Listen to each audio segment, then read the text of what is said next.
जय हिंद मित्रांनो, तुम्हा सगळ्यांचं पुन्हा एकदा आपल्या चॅनलवर स्वागत.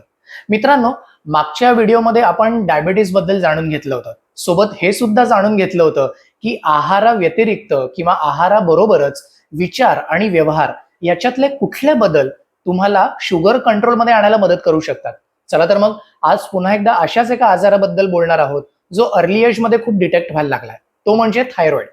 मित्रांनो, क्लिनिकल डायग्नोसिस व्यतिरिक्त असे कोणते कारक आहेत ज्याच्यामुळे थायरॉइड डिटेक्ट होतो, हे आज आपण जाणून घेणार आहोत. चला तर मग मित्रांनो, क्लिनिकल डायग्नोसिस व्यतिरिक्त असे कोणते कारक आहेत ज्याच्यामुळे तुम्हाला थायरॉइड डिटेक्ट होतो? तर याचं सर्वात मुख्य कारण आहे तुमच्या विशुद्धी चक्रावरती आलेला अतिरिक्त ताण. आता हा ताण कशामुळे येतो? तर बऱ्याचदा अनेक व्यक्तींच्या आयुष्यामध्ये असे प्रसंग घडलेले असतात ज्याचा त्यांच्या मनावरती खूप खोलवर परिणाम होतो, किंवा एखाद्या व्यक्तीबद्दल प्रचंड राग, ईर्ष्या, क्लेश मनामध्ये राहिलेले असतात. आता काही माणसं अशी असतात जी लेट गो करून मूव्ह ऑन करतात, पण अशी अनेक माणसं असतात ज्यांना पटकन लेट गो करता येत नाही, किंवा त्या सगळ्या भावनांना मनातनं पटकन सोडून देता येत नाही. सतत त्याच त्याच प्रसंगांना चघळत बसण्याची सुद्धा अनेक लोकांना सवय असते. आता हे सगळे निगेटिव्ह भाव किंवा निगेटिव्ह इमोशन्स योग्य वेळी योग्य व्यक्तीकडे व्यक्त न केल्यामुळे किंवा योग्य वेळेला त्याचा निचरा न झाल्यामुळे त्याचा सगळा ताण तुमच्या विशुद्धी चक्रावरती यायला लागतो. बऱ्याचदा असे प्रसंग येतात की माणूस ज्या व्यक्तीबद्दल त्याला राग आहे, ईर्ष्या आहे, अशा व्यक्तीला बेधडकपणे वन टू वन त्या गोष्टी बोलू शकत नाही. याचं मुख्य कारण असतं की या तर ती व्यक्ती वयाने मोठी आहे किंवा अधिकार पदाने मोठी आहे. म्हणून त्या सगळ्या गोष्टी मनामध्ये साचत राहिल्यामुळे त्याचा ताण तुमच्या विशुद्धी चक्रावरती येतो. बघा, आपण आपलं घर रोज झाडतो की नाही, रोज क्लीन करतो की नाही, त्याचप्रमाणे आपण आपलं मन, आपले विचार सुद्धा रोज क्लीन करायला पाहिजेत, रोज स्वच्छ करायला पाहिजेत.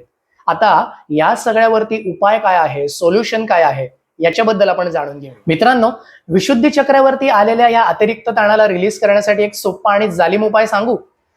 ज्या ज्या प्रसंगांबद्दल तुम्हाला वाईट वाटलेलं आहे, की तुमच्या आयुष्यात जी काही वाईट घटना घडली आहे, ज्याचा तुमच्या मनावर खूप प्रभाव पडलेला आहे, किंवा एखाद्या व्यक्तीबद्दल प्रचंड राग, चीड, हेट्रेट, अँगर आलेला आहे, त्या सगळ्या भावनांना पेपरवरती लिहिणं, फाडणं आणि फेकून देणं. हे तर सोपं आहे, हे करू शकाल. मित्रांनो, बऱ्याचदा काय होतं की आपल्याला खूप हेजिटेशन येतं. ज्या व्यक्तीबद्दल आपल्याला वाईट वाटलेलं आहे किंवा राग आलेला आहे, त्या व्यक्तीला आपण बोलू शकत नाही. याचं कारण बऱ्याचदा भीती वाटते, हेजिटेशन होतं, किंवा अरे आपल्याला लोक जज करतील, आपल्याला लोक काय म्हणतील, हा एक भाग असतो. किंवा काही गोष्टी इतक्या खाजगी असतात की तुम्ही कुठल्याही व्यक्तीकडे त्या मनमोकळेपणाने व्यक्त करू शकत नाही. मग अशा वेळेला सर्वात सोपा आणि जालीम उपाय आहे की त्याबद्दल खूप लिहिणं, फाडणं आणि फेकून देणं. बऱ्याचदा काय होतं की आता तुम्हाला एक उदाहरण सांगतो की जर मी तुम्हाला एक जोक सांगितला, सतत सांगितला, तर एखाद दुसऱ्या वेळेला सोडलं तर तुम्हाला हसू येईल का? नाही येणार.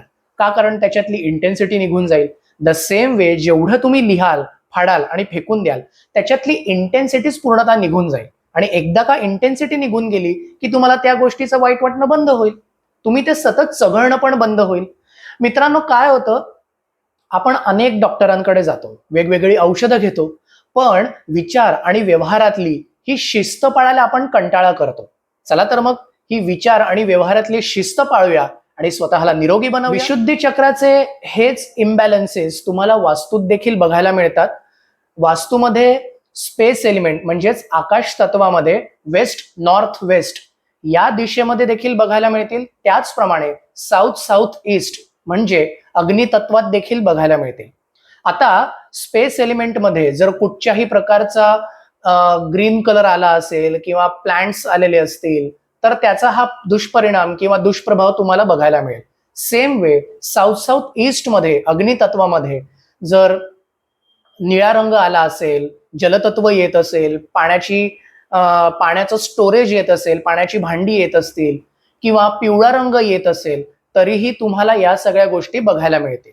चला तर मग या सगळ्या गोष्टी आपण त्या त्या दिशांमधनं किंवा आपल्या कॉन्शियस माइंड मधनं पूर्णतः काढून टाकूयात, त्याचा निचरा करूया. अशा अनेक नवनवीन व्हिडिओज सोबत, अनेक इन्फॉर्मेटिव्ह व्हिडिओज सोबत पुन्हा आपल्या चॅनलवर भेटतच राहू. तोपर्यंत जय महाराष्ट्र.